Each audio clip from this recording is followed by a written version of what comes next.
My name is Aaron Jactiani, and I'm a proud St. Martin. In a few short weeks, our country is going to be heading to the polls to elect 15 new members to Parliament. There's 126 candidates from 9 different political parties that are contesting this election, and I think the entire voting population can benefit from knowing a little bit more about who these candidates are. Over the next few days, I'm going to interview a few new faces and a few political veterans. So join me, St. Martin, and let's talk politics.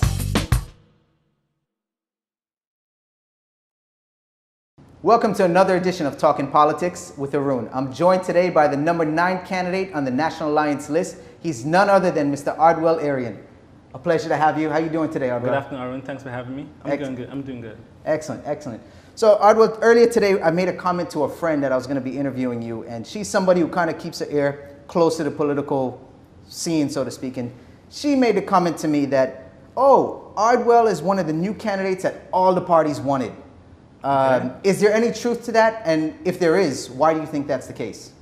I think I won't say all the parties, the top 4 major parties, yes. Okay. I think they saw what I did in my own personal life, what I do through my foundations, what I did in Holland, and they saw a lot of potential in me. And you know, some people would believe that they only want me because of the millennials or the young target group, which is understandable, but they also understand that they're getting older. Let's say the parties that exist already, they are maturing and they need new blood. They need new leadership in the party also in the future. And I think they saw that in me. So why did you choose to get into politics? Why did I choose to get into politics? Even more important, I think, is the timing of getting into politics. I chose a specific time to get into politics. Okay. I think this is the right time to get in. So this is a calculated move. But it wasn't calculated in a sense of I planned it a year ago. Okay. I was actually asked, I think a week before Power Station Day. Okay. Or a week, no longer than a week for sure. Okay. And after being asked and after having having discussions with the 3 leaders, I told myself, I sat down and thought about it and said, you know, I think it's the right time. It's a perfect time, actually. So you were sought after by many of the political parties out there.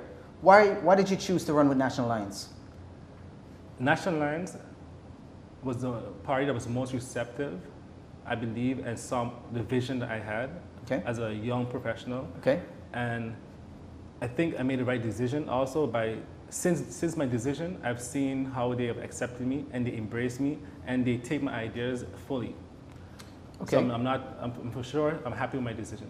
So for those voters out there who may not be familiar with you, what qualifies you to contest this election? Other than the fact that a lot of the political leaders think you can attract some millennial voters, what skill set or what qualifications do you bring to the table?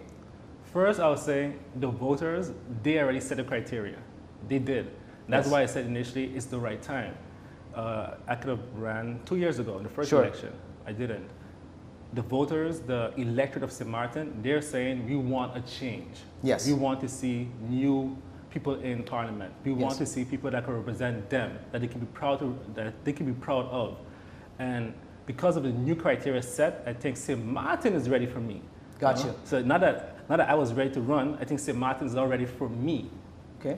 So to familiarize some of the viewers, what is your current position? I'm the financial control at TIAT, Tourism, Economic Affairs, Traffic and Telecommunication. I am also known as the fitness guy, Mr. Team Don't Quit, or TDQ. Yes. Through my foundation, and I became very popular in the sense of in fitness through the Fitness on the Rock. Yes. We had our 2nd annual Fitness on the Rock. We had our first one actually here at Blue Mall. Yes. I remember that. I think that kick-started the whole Fitness on the Rock hype. Yes. And I'm also now I've always been into empowering and personal development, and I have another foundation in Venue Academy, which does this. All my friends know me as a person that, if you're my friend and I have never told you or tried to empower you and tell you, you have to read this book, you have to do this, you have to develop your skills, then we probably weren't friends. Okay, I never got a book from you, so we'll have to work on that, okay, between us, hopefully after this interview. But with your current position, I can only imagine you've seen a lot of behind-the-scenes stuff of what's happening with government and how we promote our island. What do you think are some of the things we're doing good, and in what areas do you think there's a lot to be desired? I've dealt with at least 4 ministers in the past, since I started to work. And when did you start this current post? In 2014, June. Okay. And 4 ministers already? Yeah. Wow. Wow. So I've seen the effects and the damage that instability in government does, for sure. Okay. Even though the organization continues, the decisions are always made by the minister. The final decision is always made by ministers. Sure. So I've seen the effects and damages of an unstable government.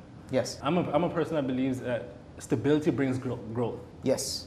So you're not going to have me jumping ship, as some people say.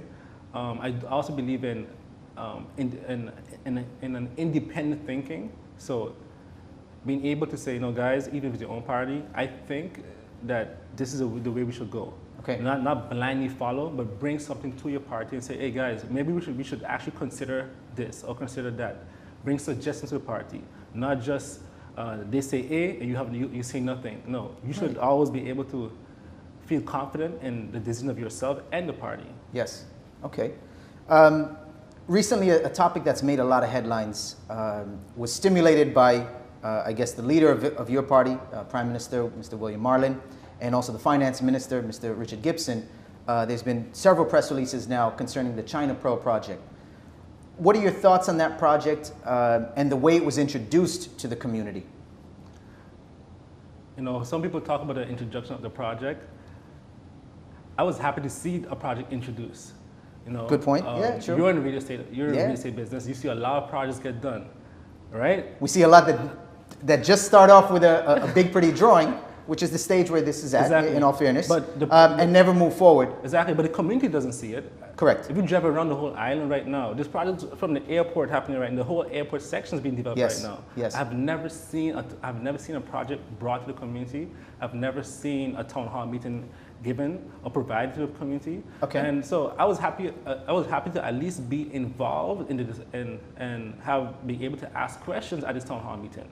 The delivery, maybe, I mean, you know, Gibson isn't the guy who's going to use, let's say, Prezi, you know, maybe his delivery. Yes. Okay. Fair enough. Okay. You know, maybe his delivery was not the best, but I think the idea, the concept of it, I mean, that was not his decision. That was a decision taken by our island years ago. We decided this is the type of tourism that we wanted to go. Yes. The mass market tourism. Yes. That was our decision that was a political decision made years ago. So he's just continuing the footsteps. I read a few times already that, and I also believe based on articles from SHTA, that we need a 5-star hotel. We need high quality absolutely. hotels. Yes. So he went and sought after one. We need to diversify our market. So we went and did that. We chose, as an island, we chose mass tourism. We didn't go to... There's no going back on that, there's no for going sure. Back. Yeah. And even if we wanted to, it's going to take a long time to get there. Yes. Another thing, again, you're in real estate. In every country, what did they use to boost the economy? Yeah, real estate. You need foreign investment. Exactly. Yeah, construction. Construction boosts every economy. Yes. So the idea of the project, I think, is a good one. You know, the concerns that people have are, you know, they are good concerns. And what I believe is the concern that they should have is, by us not being the government, that their concerns will become the reality.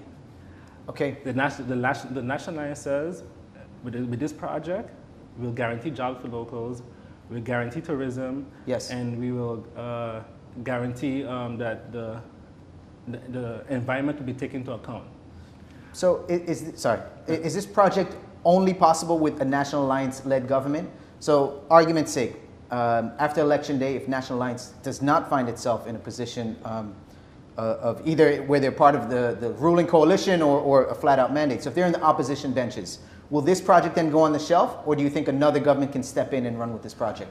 No, I'm saying that let's say the project is started now already. The groundbreaking is September 17th. Let's say the project starts now. I'm saying that what we are guaranteeing you now, work for locals, more tourists, and environment, if we are in, the National Alliance could guarantee that. If another party is elected in office, then the guarantee doesn't stand anymore, because then that government is responsible to work, negotiate the details, and labor permits, The Vrumby permits is all done by government. Ardwell, it's a real pleasure sitting here and speaking to you. I love to see young people getting involved with the future of our country. That's so important. Being that you've been so close to what's happening with the Ministry of Tourism, we've heard a lot of talk about the importance of diversifying our economy and diversifying our tourism product. Yeah. What are some ideas you have in this direction, or some thoughts that come to mind when we speak diversification in St. Martin? I think the first thing we have to do is look at our current our current market. Are we getting the most bang for our buck? Are we getting the most bang for our buck? We invest now, we have a budget in the tourism in TIAT. Yes. And we divided them amongst the North American market, the South American market, the Caribbean. And I would say St. Martin needs to invest in its strengths and not its weaknesses anymore. Okay. It takes a long time sometimes to get your weaknesses up to par with your strengths. Sure. But we don't have that time anymore. Our market now is currently 70% North American market. We have 5 flights, I believe, now coming from Canada. Let's invest more in our strengths. In those. Continue to build on those. Exactly, and not invest too much or in our weaknesses, and where we don't see a return on investment. Sure. So perhaps South America or Europe might be too much of an uphill battle at this moment for us. Especially in terms of direct flights. Most people don't want to have layovers or 2 layovers. So let's focus more on our strengths and not our weaknesses. And what about our product offering? Do we need to diversify what we're offering, or is sea, sand, and sun enough? Well, based on the information, based on the last FCA conference, they said they gave the answers. They gave the answers to us. They said our tourists are not the tourists of 40 years ago. Our tourists do research now. Yes. They go online. They go online before they come to the country. So they want to see something different. They said, I believe the CEO said they don't want to sell. They don't want to see watches anymore. No, you can't sell sea, sand, and sun anymore. So we have to go back and sell culture. Okay. I would like to see us preserving old buildings, having cultural tours, and even though it's criticized a lot, the Rainforest Project, I kind of understand why they did it. Sure. I can see both sides of that scale. Definitely. I can see both sides. It's touchy for me because I would love to preserve it, but I understand the idea behind of that. Sure. I also believe we could go in the market of sport tourism. That's why I did Fitness on the Rock.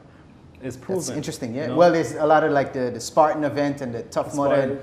Those are events that I've spoken with others from your camp, let's say, where it would be nice to see St. Martin hosting an international competition on that scale, which would bring a lot of tourism. And my idea already is that we focus on sports tourism, but in the low season. Yes. Look, if you have an event for kids come with who?